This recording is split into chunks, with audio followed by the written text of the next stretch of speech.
Hey guys, Raven here. This will be more of a podcast type video, so feel free to listen to it while doing other stuff. So as some of you might know, a 17-minute Elden Ring gameplay trailer was shown to some people of the From Software community. The community members also had the opportunity to ask some questions to a From Software representative. From that Q&A, we learned that FromSoft is on the fence if invasions can happen to lone hosts. At this stage of development, invasions can only happen against hosts that have summoned one or two cooperators.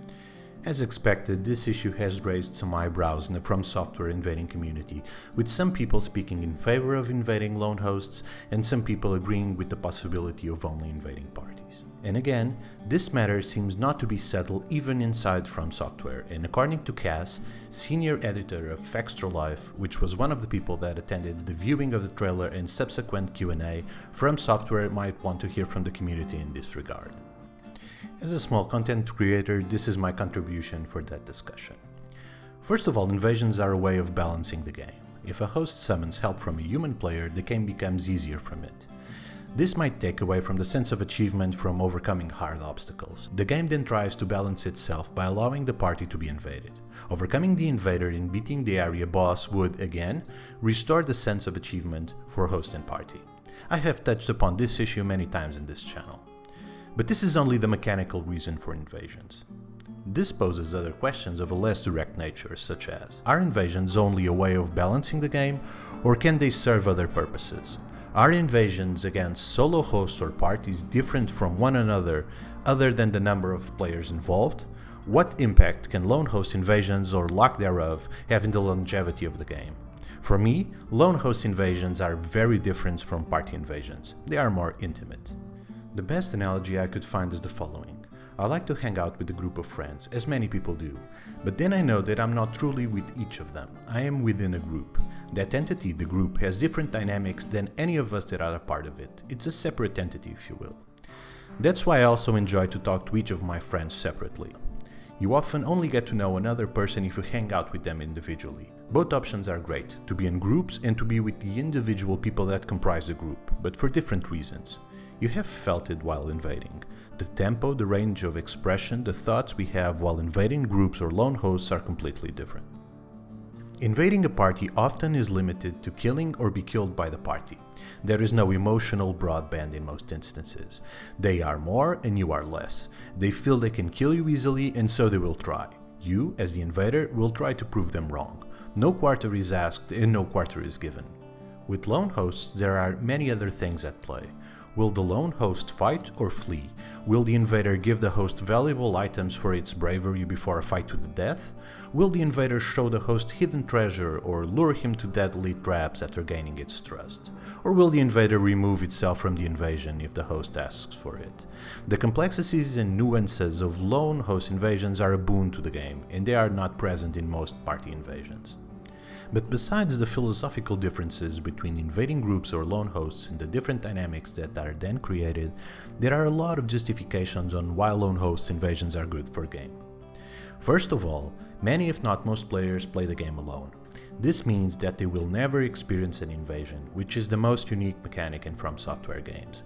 As humans, we need to be exposed to things in order to know if we like them. If solo hosts cannot be invaded, they are missing out on an important part of these games. In turn, this means that these solo hosts will likely never invade themselves, because a lot of them were never exposed to the mechanic. I always play Soulsborne games by myself. If I wasn't invaded, I would not have been curious about that part of the game. I'm glad that first invasion made me question if I wanted to tackle that part of the game and made myself want to learn more. That invasion was the start of my invading career. But besides this, if solo hosts are half of the hosts, that means invaders can only invade half of the population. That cannot be good for the longevity of the game. Secondly, if you want to only invade parties, most new invaders will quit before they become competent invaders. If invasions in Elden Ring are as hard as invasions in Dark Souls 3 and solo hosts are out of the table, there will be a tendency for only seasoned invaders from other Soulsborne games to persevere. Solo host invasions are invasions on training wheels for invaders, and that is important for their growth. It's a stepping stone, if you will. In turn, a lone host fighting a newbie invader gives the host a greater possibility of survival, and to achieve that sense of accomplishment these games try to foster. If no solo hosts can be invaded, This means that the invaders that you face will be the most hardcore ones, as the difficulty curve for newer or more casual players is steeper than ever. I'm now seeing very well-known members of the invading community on Twitter saying things like, "Now you need to come prepared for every invasion. No more casuals." Even if they are just making fun of the situation, I see a decent probability of this situation happening.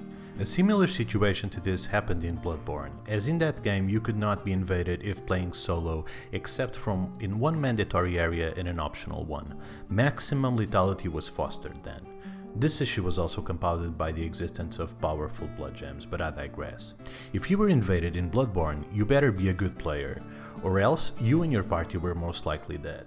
Well, Bloodborne multiplayer was not very long-lived, and while I believe not allowing lone hosts to be invaded was certainly not the lone culprit of Bloodborne's low online lifespan, I think it might have had a significant impact. But this issue will also have an impact on the builds and weapons themselves used in invasions. By nature, a game like this will be somewhat imbalanced and clear metas tend to appear. Forbid invasions against single players and wacky playstyles and non-meta weapon usage will shrink, replaced by more lethal alternatives that in the long term will only lead to boredom, and this will also impact the game's lifespan. In the end, this has the potential to create a clearer divide between PvE and PvP players.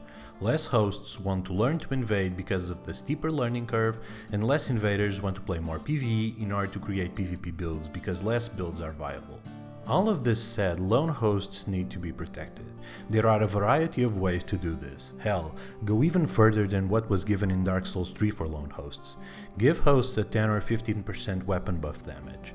Create an even greater buff to HP than being embered when invaded as a lone host, as ER does not seem to have a similar embered not embered status, and allow hosts that kill invaders to keep that buff until they die. You can also make solo hosts harder to invade, 1 or 2 invasions per playthrough, or give them a much larger invasion timer, i.e. the amount of time between invasions, and allow for party prioritization, same as in Dark Souls 3, and or allow solo hosts only to be invaded in legacy dungeons, as Vati suggested on Twitter. Also, if a host dies to an invader, you can make the host respawn with half of their souls, and the other half would be on their bloodstain. There are many options to lessen the blow of engaging in non-consensual PvP for lone hosts. Just don't let the particular dynamics of the lone host invasion die. It's a loss for the whole community and the game in the long run. Lastly, I want to address some comments that I've seen through social media regarding this issue. Some players just want to play by themselves and don't care about invasions or co-op. Then play the game offline. An offline mode hasn't been confirmed in ER, but I'm sure there will be. The speedrun and challenge run community would go nuts if an offline mode was not available. All Soulsborne games can be played offline, which is perfect for not interacting with multiplayer. These are great news because it will be the end of bonfire duels. Not likely. There will probably be an item that prioritizes invasions in that host's world, same as the dried finger of Dark Souls 3. It would be idiotic if a lone host was forbidden of all PvP except for duels, even if he wanted to. Ironically, not allowing lone hosts to be invaded ends up hurting hosts that want to be invaded casually. There are people that are not looking for a challenge run with the dried finger, but the normal invasions a lone host would have to face off in Dark Souls 3. For this set of people, there is nothing they can do to remedy the situation. Invading a solo host is a waste of time. I want to fight ganks. There will certainly be a way to black crystal out of the world of lone hosts, and by the way, the same answer if you don't want to fight bonfire duels. Remember, everyone's skill level is different. Everyone is looking for different things out of the game. Blanket forbidding lone hosts from being invaded as discussed in this video leads to less diversity, not more in my opinion. Lone hosts should not have to deal with twinking. This is true, but twinking is not fair to anyone, hosts, phantoms, and invaders alike. That is a matter of addressing the twinking issue, and forbidding lone hosts of being invaded is not a solution for that. It's a throwing the baby out with the bathwater situation. I would like to finish this video with an appeal. A big part of my subscribers are invaders, and many of them are content creators. Even if you don't agree with my opinion, let other people know what are your thoughts on this issue. From Software might go a different route with lone host invasions in ER. Let them do so because of our opinions and not because of our silence. Oh, and now I have a Twitter. It's on screen if you want my bite-sized opinions about From Software games or Destiny 2. I'm planning to be more active there. Anyway, thank you all for coming in and watching, and I'll see you next time. Raven out.